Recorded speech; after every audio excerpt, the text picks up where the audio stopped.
You're listening to Caregivers Out Loud, powered by Family Caregivers of British Columbia and hosted by Bill Israel. 13 million Canadians, or nearly half the total population, have provided care at some point in their lives. Yet, caregiving may be a new term for many people.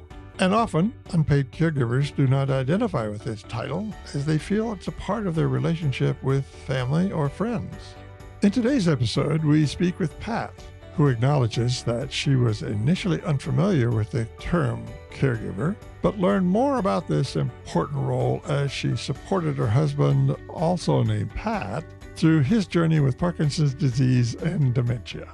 Pat was engaged in a caregiver learning process where she listened to her husband to better understand the effects of Parkinson's disease in his daily life.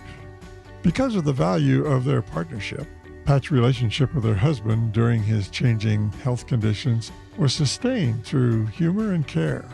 You will gain insight into her caregiving journey, awareness of the caregiving role, and the unfolding responsibilities, including end-of-life care and her current caregiving stages of grief, bereavement, and honoring her husband and life partner.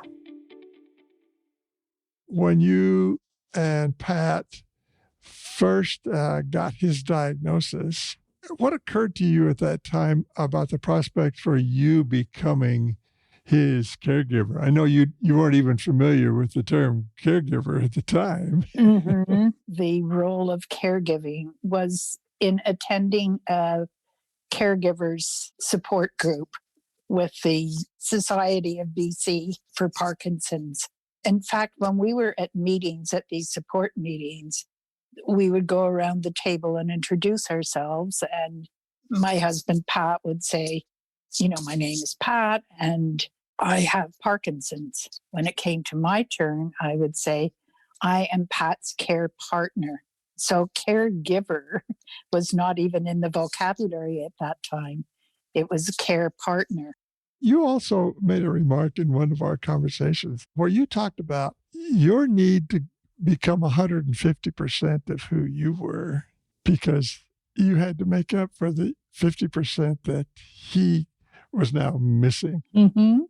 I was just so aware of the fact that I was 100% myself, but there was 50% of him missing. And I had to live that 50% of him missing in order for us to survive this journey. And it was very difficult at times, there's no question. But that's the way I thought of it. And that was very helpful for me to plug along with the journey, thinking, oh, okay, well, I'm me, and then I'm half of him, and so be it. Wow. That's so beautiful, really. What did that partnership mean, especially as Pat's capacity began to diminish a little bit? Talk a little bit about the communications you two had, even about his illness. How did that work for the two of you? Well, he was very open in describing where his mind was and how he was being affected by this disease, Parkinson's.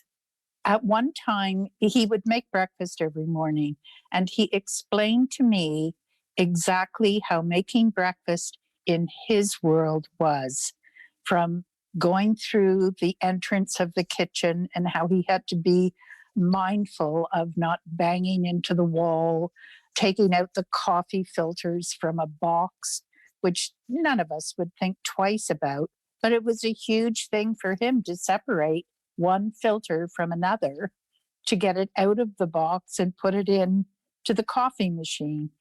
And it was a 45-minute description of how he managed to wash and get berries in a bowl and pour some cereal or toast and make the coffee. It was so enlightening for me. He allowed me to walk in his shoes.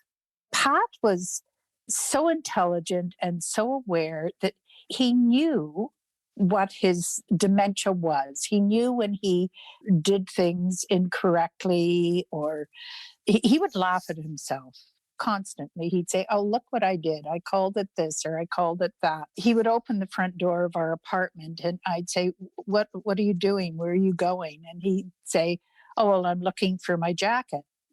And then I would just laugh and say, well, you're not going to find your jacket out there, but let me know if you do. And we both just have a really good chuckle over it. Again, he was aware that, oh, yes, I went to the wrong door. Yeah. And I recall a humorous anecdote you were relating about the birds. Can you tell that story? That's really sweet. Well, we've been living in this apartment for 15 years, and the only birds we ever had come visit us were pigeons. Were not appreciated.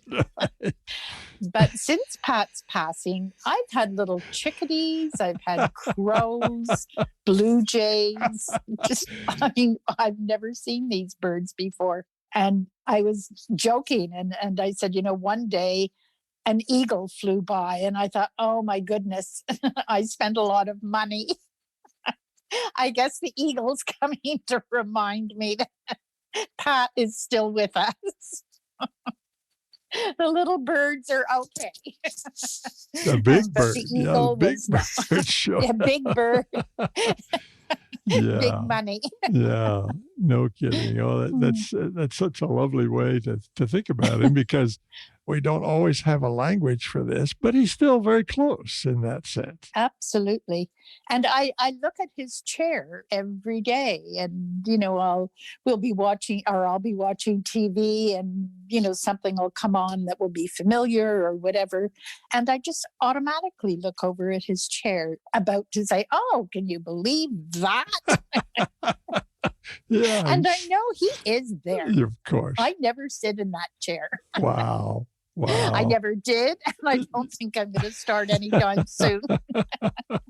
Oh, it's so lovely. Over time, and particularly even after Pat died, after he was no longer in the home with you, your partnership had been a blessing. There was something about the way in which you partnered him right to the end of his life that, in spite of some of the challenges, became a blessing. So how was it that you, looking after him the way in which you did, right till the end of his life, enabled you then, after he was gone, to begin to move on with your life?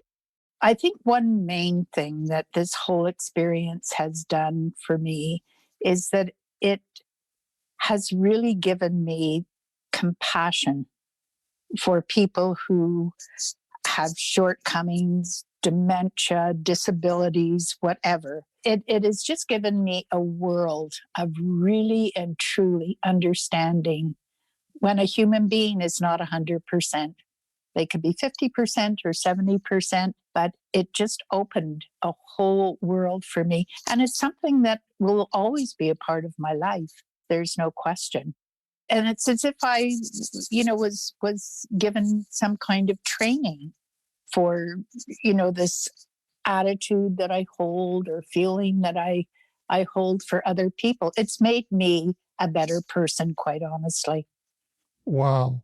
What a lovely thing to think about, and a way of honoring Pat, Yes. who he was, and with you, your partnership. Mm-hmm. So you also, as I recall, mentioned that you attend some of the association meetings with the Parkinson people, or with the Dementia Association. Are you doing that? Well, actually, I have facilitated a support group for people with Parkinson's for over 5 years.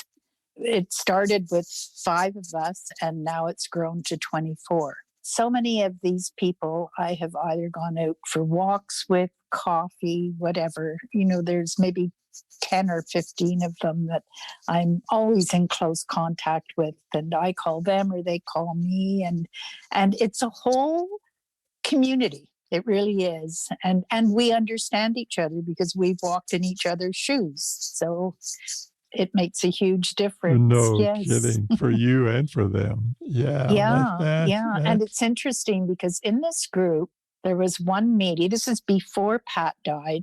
We had one meeting, and there were 3 members who had lost their spouses or mom, actually, for over a year, and they were still coming to the meetings. So it really described to me that the journey of Parkinson's or, any other disease doesn't end when a person dies. It goes on. Pat's approach to her caregiving as a partnership is a testament to the notion that while death ends a life, it does not end a relationship. This partnership approach actually enlarged her sense of being a more compassionate person following her husband's death. With the focus being on caregiver well-being, Family Caregivers of BC offers caregiver support groups that are non-disease specific.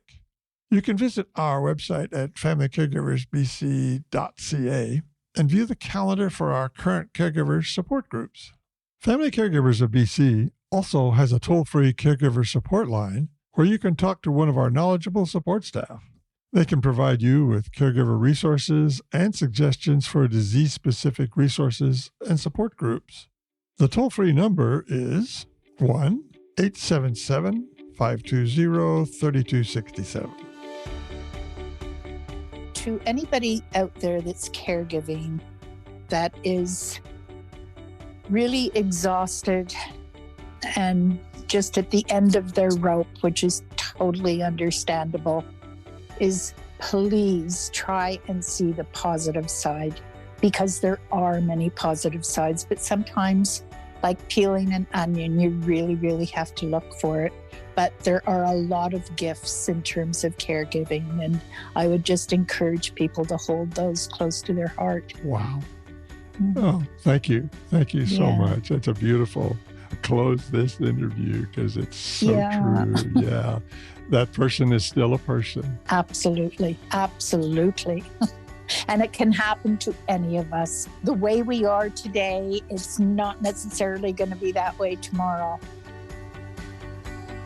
Thank you for listening to Caregivers Out Loud, powered by Family Caregivers of British Columbia and hosted by Bill Israel. Produced and sound edited by Organized Sound Productions. We acknowledge the financial support of the Province of British Columbia and the BC Ministry of Health Patients as Partners initiative. If you like what you're hearing, discover more episodes and find more caregiving resources at familycaregiversbc.ca. And if you find these episodes helpful, please share them with your family and friends who may find it enlightening to hear these stories. Finally, don't forget to subscribe to our show on your favorite podcast listening app so you can take us with you wherever you go. Thank you for listening and taking the time to learn and care for yourself with other caregivers out loud.